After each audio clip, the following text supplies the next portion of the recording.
Hey students, this is your friend cum educator Vishwadeep Das, and today we are going to discuss about the rise of Magadha part 5. And if you have not checked those previous videos yet, which I have already been posted in my YouTube channel, go and check it out first and then come to the next video to learn better. And don't forget to subscribe our channel, the IQ Booster, to make your IQ more sharper. So without wasting any more time, we are going to discuss about the rise of Magadha part number 5. তো আজকে আমাদের যে আলোচনার বিষয় সেটা হবে the rise of মাগাধারই পঞ্চম part.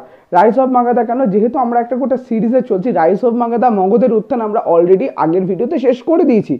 আমি অলরেডি আগের ভিডিওতে বলেছিলাম যে রাজা হর্ষবর্ধন, মানে গুপ্তা ডাইনেস্টির পরে যে যিনি ছিলেন পুষ্যভূতি বংশের সর্বশ্রেষ্ঠ রাজা, রাজা হর্ষবর্ধন, তিনি যখন মারা যান তারপরে তার রাজধানী কনৌজকে দখলের জন্য কিন্তু অনেক স্ট্রাগল শুরু হয়। একে ট্রিপার্টিয়ান স্ট্রাগল বা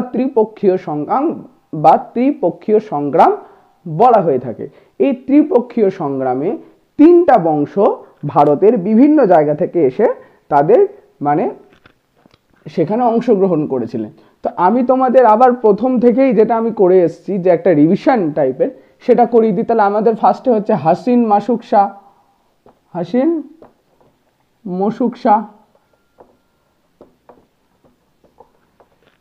মাসুক শাহর পরে কি আছে আমাদের আইএসপি কে, তাই তো?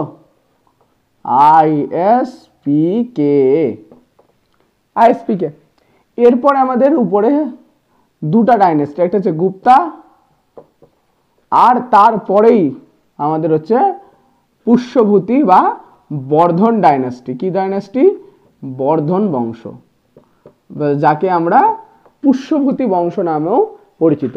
বর্ধন বংশের সর্বশ্রেষ্ঠ রাজা ছিলেন রাজা হর্ষবর্ধন। হর্ষবর্ধনের পিতার নাম ছিলেন হচ্ছে কি প্রভাকর বর্ধন, যিনি ছিলেন এই বর্ধন বংশের প্রতিষ্ঠাতা। প্রভাকর বর্ধনের দুই ছেলে এক মেয়ে। বড় ছেলের নাম রাজ্যবর্ধন, তার কন্যা রাজশ্রী, এবং সবচেয়ে ছোট ছেলে রাজা হর্ষবর্ধন।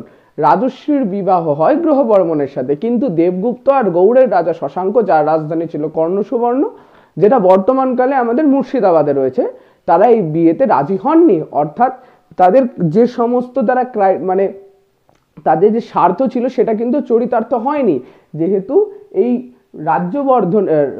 রাজ্যবর্ধনের বোন রাজশ্রীর সাথে এই গ্রহবর্মণের বিবাহ হয়েছিল। সেই কারণে কি হলো, তারা এই দুজনে মিলে, অর্থাৎ দেবগুপ্ত এবং শশাঙ্কে মিলে, দুজনে মিলে কি করলো, গ্রহবর্মণকে মেরে ফেললো। এবং বরের হত্যার প্রতিশোধ নিতে রাজ্যবর্ধন কি করলেন, গেলেন এবং দেবগুপ্তকে মারার চেষ্টা করলেন, কিন্তু তিনি বিফল হন এবং তাতে তিনি মারা যান।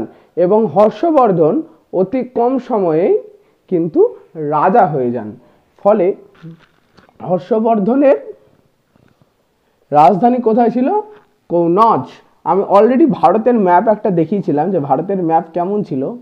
এটা একটা ড্রাফট ম্যাপ, ঠিক আছে। এই সময় গুজরাট এই অংশটাতে ছিল প্রতিহার, ঠিক আছে। এই সময় গুজরাটে ছিল প্রতিহার, এই দিকটা বেঙ্গল আছে। আমি বর্ধন ডাইনেস্টিটা মিটালাম, ঠিক আছে। আর আফগানিস্তান অবধি ছিল কি আমাদের মগধ। এটা কি মগধ, এখানে কার রাজত্ব? হর্ষবর্ধন। এবং বাংলার এই জায়গাতে অর্থাৎ বেঙ্গল, এখানে ছিল হচ্ছে পাল। তো এখানে কে কে? এখানে প্রতিহার, এখানে পাল, এবং এখানে বর্ধন। বর্ধন বংশের শেষ দীপ্তিমান রাজা ছিলেন রাজা হর্ষবর্ধন। কিন্তু রাজা হর্ষবর্ধন যখন মৃত্যুবরণ করেন, তারপর হর্ষবর্ধনের যে উত্তরাধিকার যে শাসকগুলা ছিলেন, তাদের কিন্তু সেরকম কোনো দক্ষতা বা মানে কি বলবো যে সাহসিকতা ছিল না। ফলে তারা কি করলো, সেরকম ভাবে যে একটা হর্ষবর্ধন যেমন করে তার সাম্রাজ্যকে রান করেছিলেন, সেরকম কিন্তু করতে তারা অসমর্থ হন। এবং এই অসমর্থ এবং এই ব্যর্থতার জন্য, এই অপদার্থ রাজাগুলোর জন্য কি হয়, কিন্তু বর্ধন ডাইনেস্টির যে সূর্যাস্তের পতন সেটা অনিবার্য চলতেই থাকে। এবং শেষ পর্যন্ত হর্ষবর্ধনের মৃত্যুর পর, যেহেতু কোনো যোগ্য শাসক আসেননি, তাই ধরে নেওয়া হয় যে হর্ষবর্ধনের মৃত্যুর পরই কিন্তু বর্ধন বংশের সূর্যাস্ত হয়। এবং তখন হর্ষবর্ধনের মৃত্যুর সময় যে হর্ষবর্ধন তার যে রাজধানী ছিল সেটা ছিল কনৌজ, সেটা ছিল এই জায়গাটাতে। এবং এই কনৌজকে দখল করার জন্য আর এখানে ছিল হচ্ছে আমাদের রাষ্ট্রকূট, ঠিক আছে, এখানে রাষ্ট্রকূট। এই বংশটাকে দখল করার জন্য 3টা বংশ এসে কিন্তু মগধ আক্রমণ করে। এর মধ্যে আমি আগের দিন বলেছিলাম যে এর মধ্যে প্রথম আসে হচ্ছে গিয়ে প্রতিহার বংশ, সেকেন্ডে আসে রাষ্ট্রকূট এবং থার্ডে আসে পাল বংশ। আমি আগের দিন যেটা তোমাদেরকে এটাও বলেছিলাম যে রাষ্ট্রকূট বংশের প্রতিষ্ঠাতাকে আমি এখানে পরপর নামগুলো লিখে দিচ্ছি। রাষ্ট্রকূট বংশের প্রতিষ্ঠাতা হচ্ছে দান্তি দুর্গ, এটা খুব আসে পরিষ্ঠাতে, দান্তি দুর্গ, দুর্গ না দান্তি দুর্গ। এরপর আসছে গিয়ে ইন্দ্র প্রথম, ইন্দ্র প্রথম, ইন্দ্র প্রথম। এরপর আসছে ধ্রুব, কি ধ্রুব, এই ধ্রুবই ছিল যে ত্রিপক্ষীয় সংগ্রামে বা ট্রিপার্টিয়ান স্ট্রাগলে অংশগ্রহণ করেছিল। এরপরে আসে অমোঘ বর্ষ, অমোঘ বর্ষ, অমোঘ বর্ষ। এরপর আসে ইন্দ্র তৃতীয়, এরপর আসে কৃষ্ণ তৃতীয়, আর লাস্টে আসে কর্ক দ্বিতীয়। এই কর্ক দ্বিতীয়র পরে কিন্তু রাষ্ট্রকূট বংশ আর উঠে দাঁড়াতে পারেনি এবং তারা রাষ্ট্রকূট বংশ শেষ হয়ে যায়। এত দূর হয়েছিল আমাদের মেন। এবার আমি আগের দিন সেটা সাসপেন্স ছেড়েছিলাম যে এই যে ট্রিপার্টিয়ান স্ট্রাগলে এখানে জিতেছিল কে বা কে সবচেয়ে বেশি যোগ্য ছিল। তো বলতে গেলে যোগ্য তো সবাই ছিল, কিন্তু এখানে জিতেছিল আমাদের প্রতিহার বংশ। জিতেছিল কে? প্রতিহার বংশ। এবং এখানে কার, তাহলে যদি প্রতিহার বংশ ট্রিপার্টিয়ান স্ট্রাগলে জিতে যায় তাহলে কার আধিপত্য হবে? প্রতিহার বংশ। তো প্রতিহার বংশ সাকসেসফুলি কিন্তু কনৌজ দখল করে নেয় এবং কনৌজের যে রাজা, উত্তর ভারতের শেষ রাজা হর্ষবর্ধনের মৃত্যুর পর কনৌজ দখলে চলে যায় কার? আমাদের প্রতিহার বংশের। প্রতিহার বংশের এখানে রাজা কে রাজ করতেন? রাজা মিহির ভোজ। কে ছিলেন? রাজা মিহির ভোজ। কিন্তু আমাদের এখানে রাজত্ব করা শুরু করেন। এবং বাংলায় পাল বংশ। এবার আমরা আসি রাষ্ট্রকূট। তো আমরা দেখলাম রাষ্ট্রকূট, আমরা অলরেডি দেখে নিয়েছি যে রাষ্ট্রকূট বংশ কে কি কি করেছে। এর মধ্যে থেকে সবচেয়ে যোগ্য শাসক হচ্ছে অমোঘ বর্ষ। যোগ্য শাসক অমোঘ বর্ষ। খুব দক্ষ রাজা ছিলেন, খুব দক্ষ নেতা, খুব দক্ষ বলা যেতে পারে যে তার সাহসিকতা, আদম্য সাহসিকতা, এবং তিনি তার মনের জোরে খুব দক্ষভাবে কিন্তু দক্ষিণ ভারতে শাসন চালিয়েছিলেন। দক্ষিণ ভারতে কোনো রাজবংশ বেশি দিন টিকতে পারেনি। এর দুটা মেন রিজন হচ্ছে যে এর যে জিওগ্রাফিক্যাল কন্ডিশন বা জিওগ্রাফিক্যাল যে টোপোগ্রাফি যেটা রয়েছে সেটা কিন্তু খুব দুর্বিষহ। ফলে একটা রাজবংশের অত বড় একটা সাম্রাজ্য এলাকা দখল করে রাখা বেশি দিন কিন্তু সম্ভব হতো না। এবং ফলে কি বাইরের যে ওরা যে কি বলবো যে অংশ, উত্তর ভারতের কিন্তু সেরকম নাই। একদম উত্তরে যদি আমরা দেখি তাহলেই হিমালয়, তাছাড়া নিচে এগুলোতে তো গোটা একটা মানে বিশাল সমভূমি রয়েছে। এই সমভূমি আর নিচে আবার এখানে কি রয়েছে? এখানে বিন্ধ্য পর্বত রয়েছে, আরাবল্লী রয়েছে। ফলে মাউন্টেন রেঞ্জেস গুলো যেগুলো আছে সেগুলো কিন্তু কি বলবো যে একটা বাধা সৃষ্টি করতো কাদের জন্য? যারা উত্তর ভারত থেকে আসতো তাদের জন্য, কারণ তাদেরকে এইসব পেরিয়ে আসতে হতো। আর অলরেডি ওখানে কে ছিল? বিভিন্ন যে দক্ষিণ ভারতের বংশগুলো সেগুলো কিন্তু সেখানে খুব দক্ষ ছিল। ফলে দক্ষিণ ভারতের সাথে যখন দক্ষিণ ভারতের লড়াই হতো তখন কিন্তু যাদের জিওগ্রাফিক্যাল কন্ডিশন বেশি তাদের দিকেই কিন্তু বেশি পরিমাণ মানে যুদ্ধের যে একটা বলে না পার্শিয়ালিটি, সেটা চলে যেত। ঠিক আছে, তো এটা আমি বলেছিলাম যে হর্ষবর্ধনকে কে মারেন? হর্ষবর্ধনকে মারেন রাজা পুলকেশিন দ্বিতীয়, যার সভাকবির নাম ছিলেন হচ্ছে রবিকীর্তি। রবিকীর্তি সবসময় তাকে পাঞ্চ করতো, মানে ঘুষি মারতো না, পাঞ্চ করতো মানে তাকে ঠেলতো যে রাজা তুমি যাও এবং তুমি তাকে পরাজিত করতে পারো। এবং পুলকেশিন দ্বিতীয় এটার জন্যই কিন্তু সর্বশ্রেষ্ঠ রাজা যে তিনি কারো কাছে হারেননি।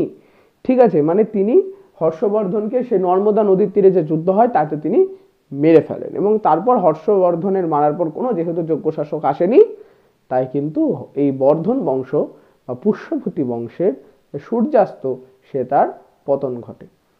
এছাড়া আমি বলেছিলাম এখানে যখন চালুক্য বংশের প্রতিষ্ঠা ছিল, এই চালুক্য বংশ মানে অর্থাৎ হর্ষবর্ধন যখন বেঁচে ছিলেন তখন তার হর্ষবর্ধন মারা যাওয়ার পরপরই এখানে রাষ্ট্রকূট চলে আসে। এবার রাষ্ট্রকূট কি করে আসে? রাষ্ট্রকূট কারা? তো এই ব্যাপারে একটা জিনিস আছে, একটা থিওরি। এটা থিওরিটা কি যে এই যে পরপর যে শাসকগুলো আসছে বিভিন্ন বংশের, কোথা থেকে উদয় হচ্ছে?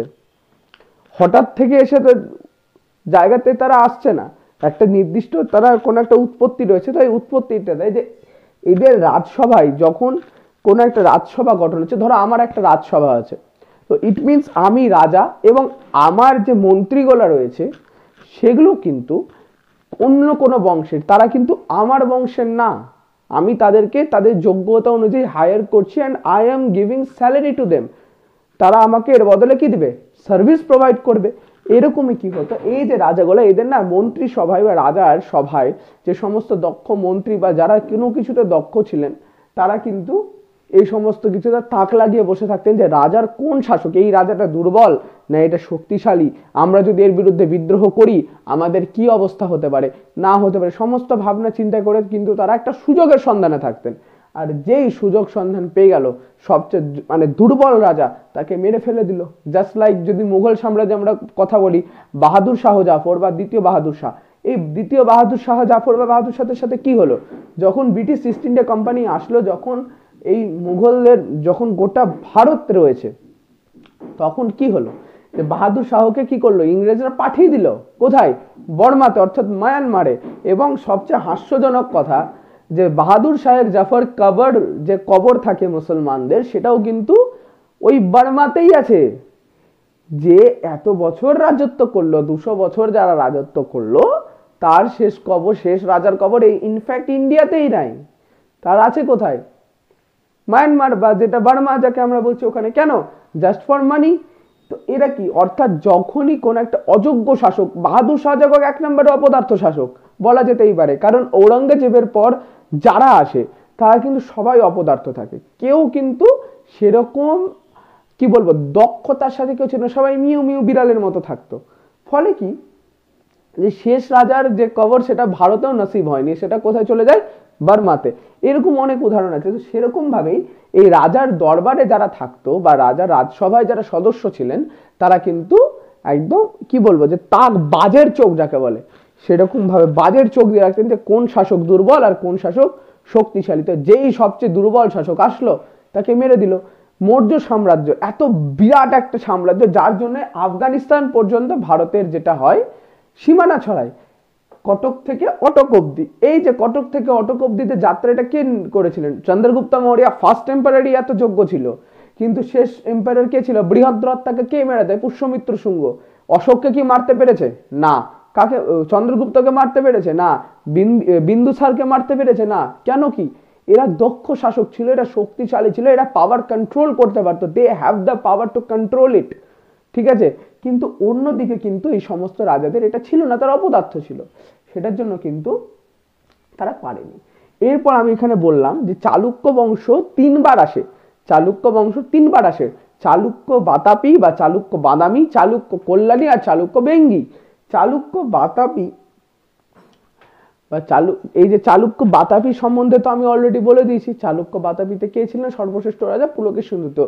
এর থেকে আর কোনো কোশ্চেন আসে না, একটাই প্রশ্ন, কে, রবিকীর্তিকে। রবিকীর্তি কার রাজসভার সদস্য ছিলেন, সবচেয়ে যোগ্য শাসক কে, নর্মদা নদী তীরে কার সাথে কার যুদ্ধ হয়। I have told you all of the incidents and all of the events that has already changed the entire history of India, এটা আমি অলরেডি বলে দিয়েছি। এবার আমার কথা যে এইটা হলো আমাদের গেল চালুক্য বাতাপি।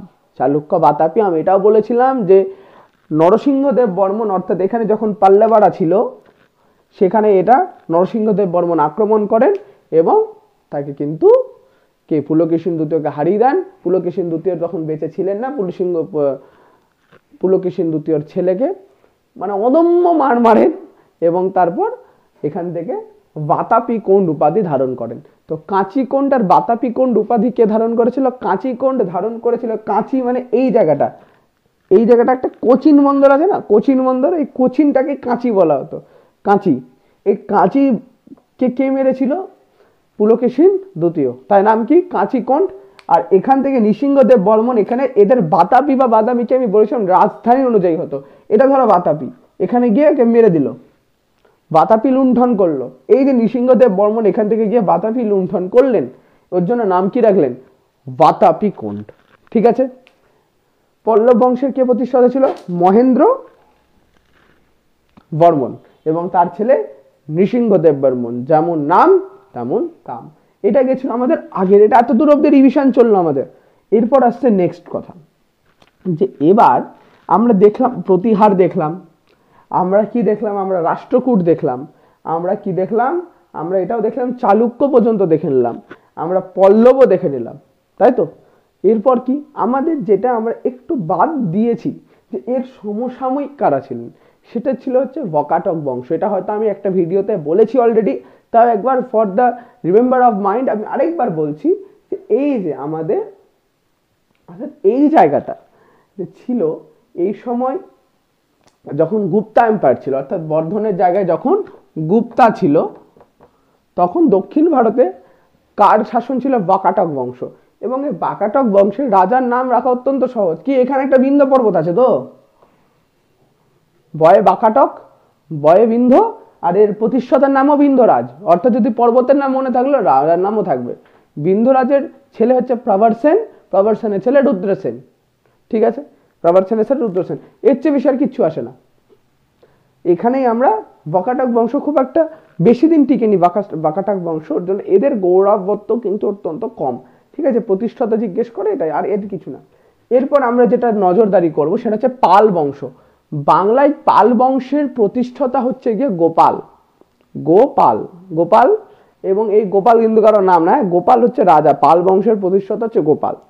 গোপালের পর আসেন গিয়ে ধর্মপাল, এটা দেখছি আমরা বাংলার পাল বংশ।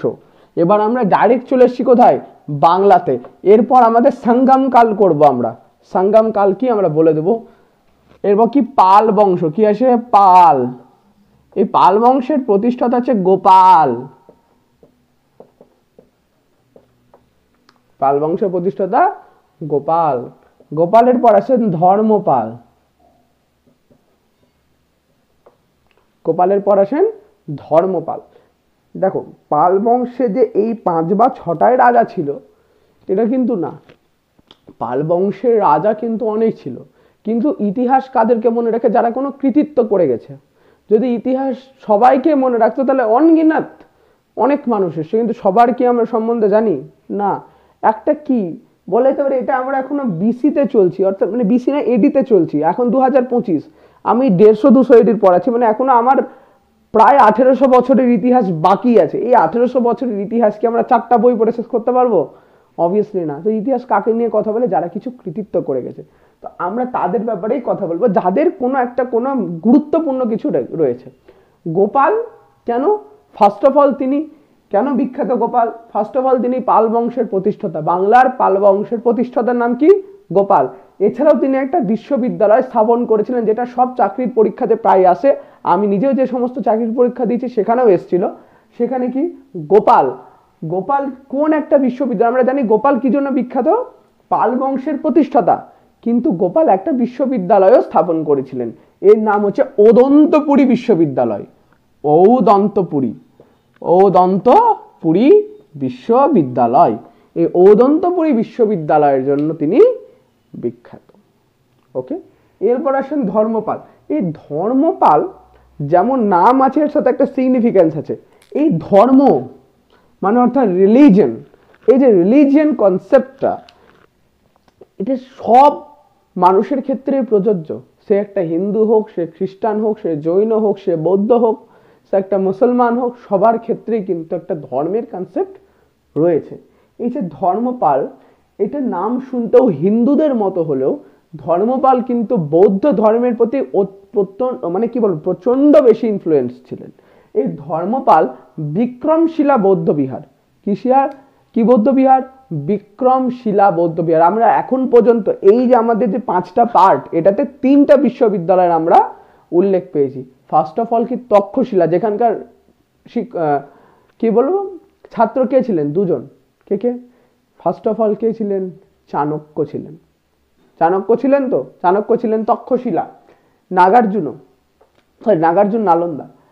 এরপর আসেন নালন্দা বিশ্ববিদ্যালয়। নালন্দা বিশ্ববিদ্যালয়তে কে পড়াশোনা করেছে? নালন্দা বিশ্ববিদ্যালয় অনেক বিখ্যাত, কে প্রতিষ্ঠা করেছিলেন নালন্দা বিশ্ববিদ্যালয়?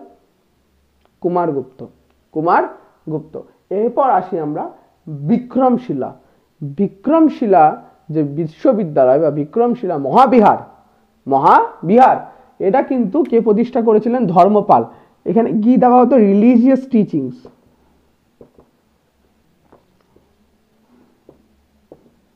অ্যাবাউট কার উপর? বুদ্ধিজম। এখানে বুদ্ধিজম ফলো করা হতো। এবার এখানেই একটা খুব বিক্রমশিলারী একটা অত্যন্ত যোগ্যবান ছাত্র ছিলেন অতীশ দীপঙ্কর শিবজ্ঞান, একটা বাঙালির ছেলে। অতীশ দীপঙ্কর শিবজ্ঞান, আমরা দেখছি বাংলা না, এটা পাল বংশ। এখনো অনেক তোমাদের যারা ভিউয়ার্স আছে তাদেরও হয়তো অনেকের টাইটেল পাল আছে, কারো টাইটেল সেন আছে। এটা কি, এই যে ধর্মপাল, এটা কি, এটা হিন্দুদের নাম। কিন্তু আমি কি বললাম, ধর্মপাল যে ছিলেন তার বৌদ্ধ ধর্মের প্রতি অত্যন্ত ইন্টারেস্ট ছিল এবং তিনি অনেক বেশি ইনফ্লুয়েন্সড ছিলেন বৌদ্ধ ধর্মের প্রতি। তো এখানে কি দেওয়া হতো? Religious teachings about Buddhism. Buddhism বা বৌদ্ধ ধর্মের উপর এখানে রিলিজিয়াস টিচিংস দেওয়া হতো। এই যে রিলিজিয়াস টিচিংস দেওয়া হতো, এখানে কি স্থাপন করেন? বিক্রমশিলা।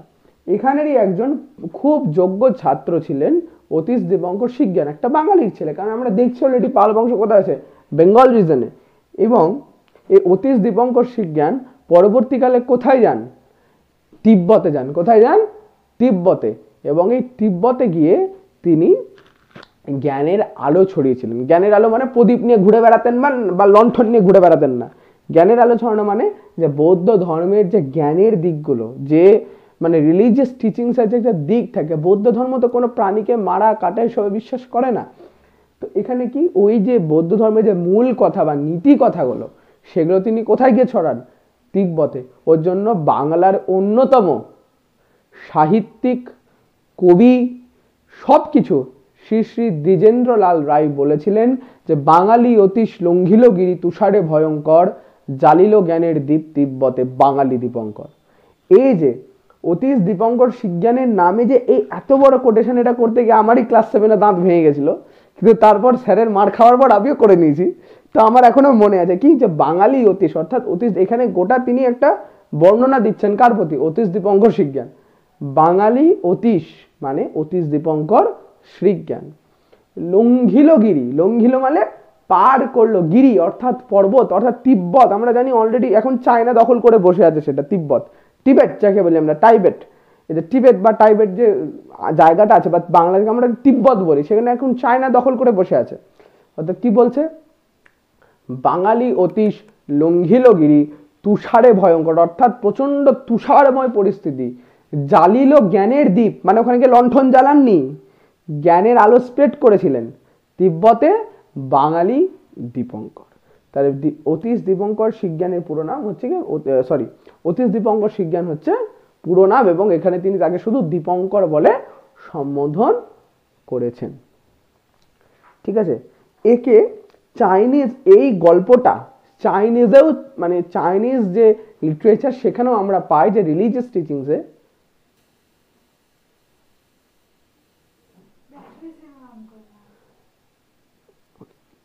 এই যে আমরা অতীশ দীপঙ্কর শিবজ্ঞানের যে এই কথাটা রয়েছে, এই অতীশ দীপঙ্কর শিবজ্ঞানের এই কথাটা কিন্তু চাইনিজ লিটারেচারেও অনেকটা চলে যায়।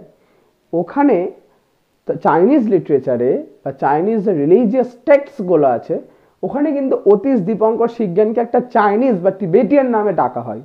তার নামটা অনেকের হয়তো জানা নাই, এটা একটা ফান ফ্যাক্ট। এই যে অতীশ দীপঙ্কর শিবজ্ঞানের যে নাম এই চাইনিজ লিটারেচারে, তাকে বলা হয় Tang Seng monk. Tang Seng মং, এবং কথিত আছে চাইনিজ লিটারেচারে যে টেন সেং মং ভারত থেকে যাত্রা শুরু করে টিবেট গেছিলেন। তো আমরা অলরেডি ধরে নিতে পারি যে একটাই বাঙালির ছেলে গেছিল, সেটা হচ্ছে অতীশ দীপঙ্কর শিবজ্ঞান। তো এই যে টেন সেং মঙ্ক, মঙ্ক কি বৌদ্ধ ধর্মের সাথে রিলেটেড, এই টেন সেং মঙ্ক কিন্তু যান কোথায়? তিব্বতে, এবং সেখানে গিয়ে কিন্তু মহাযান বৌদ্ধ ধর্ম ছড়িয়ে পড়ে। ওকে, এটা গেল আমাদের রিলিজিয়াস টিচিং। এবং শেষ রাজা ছিলেন মদন পাল। মদন পাল, আমাদের পাল বংশ কমপ্লিট।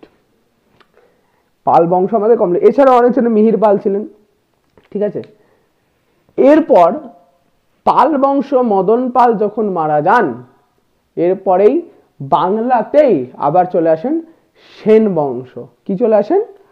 সেন বংশ। সেন বংশ মনে রাখার একটা ট্রিক আছে। সেন বংশ মনে রাখার একটা ট্রিক আছে। এবার কি, সেন,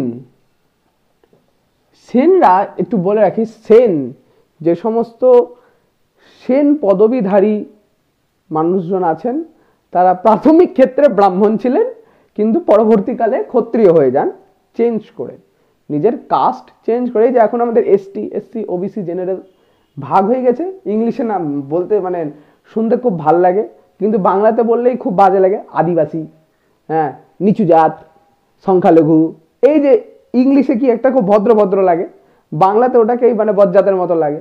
তো এই যে সেন বংশ প্রথমেও কিন্তু কি নিজের কাস্ট চেঞ্জ করে নেয়। প্রথমে ছিল এটা ব্রাহ্মণস এবং তারপরে এটা ক্ষত্রিয় হয়, যাতে একসাথে নিচে নেমে যায়, কেন এটা যুদ্ধ করতে বেশি পছন্দ করতো।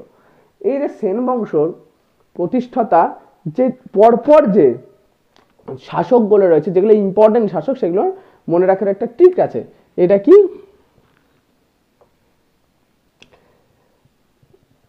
প্রথমে হচ্ছে গিয়ে সেন বংশ, তো প্রথমে আসছে সামন্ত সেন, কিন্নি সেন, বা একে যদি আমরা আগে ট্রিকটা দেখে নিই, SBBL, SBBL, SBBL, SBBLটা কি, এস ফর হচ্ছে সামন্ত সেন, এস ফর কি, সামন্ত সেন, সামন্ত সেন, সামন্ত সেন কমপ্লিট। বি দিয়ে এবার আছে বিজয় সেন, বিজয়। এরপর আসবে বল্লাল সেন, এইটি বল্লাল সেন। বল্লাল সেন নিয়ে কিন্তু অনেক নাটক রচিত হয়েছে, কেন বলছে। আর লাস্টটা লক্ষ্মণ সেন।